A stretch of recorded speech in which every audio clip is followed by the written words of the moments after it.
മഴക്കാലം വന്നു കഴിഞ്ഞാൽ ഇടുക്കിയെ സംബന്ധിച്ചിടത്തോളം അതൊരു ഭയാനകമായ ഒരു അവസ്ഥ തന്നെയാണ്. ഉരുൾപൊട്ടൽ അടക്കമുണ്ടാകുന്ന ഒരു സാഹചര്യം. ഈ ഒരു അവസ്ഥയിൽ ഇടുക്കിയിലെ സാഹചര്യം അല്ലെങ്കിൽ മഴക്കാലം ഉണ്ടാക്കിയ വേദനകൾ എന്തൊക്കെയാണ്? അല്ലെങ്കിൽ ഇപ്പോൾ നിലവിൽ ജനജീവിതം എങ്ങനെയാണ് പോയിക്കൊണ്ടിരിക്കുന്നത്?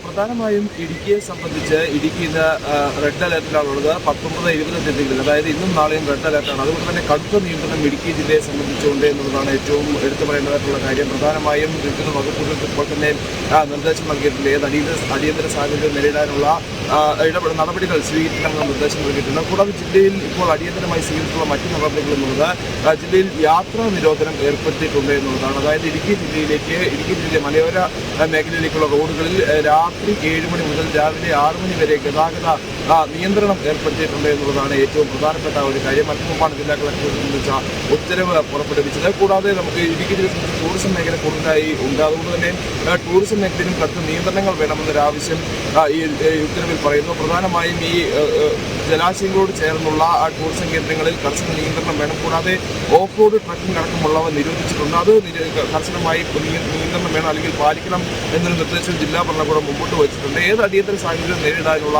ഒരു സാഹചര്യം ജില്ലാ ഭരണകൂടം ഒരുക്കിയിട്ടുണ്ട് എന്നുള്ളതാണ് വ്യക്തമാക്കിയിട്ടുള്ളത്. കൂടാതെ ജില്ലയിലുള്ള നദീതീരങ്ങളിൽ താമസിക്കുന്നവർ അതീവ ജാഗ്രത പുലർത്തണമെന്നും ജില്ലാ ഭരണകൂടം വ്യക്തമാക്കിയിട്ടുണ്ട്. നിലവിൽ ഇപ്പോൾ മലങ്കര ഡാമിന്റെ ഷട്ടർ 20 സെന്റിമീറ്റർ വീതം ഉയർത്തി വെള്ളം പുറത്തേക്ക് ഒഴുക്കുന്നുണ്ട്.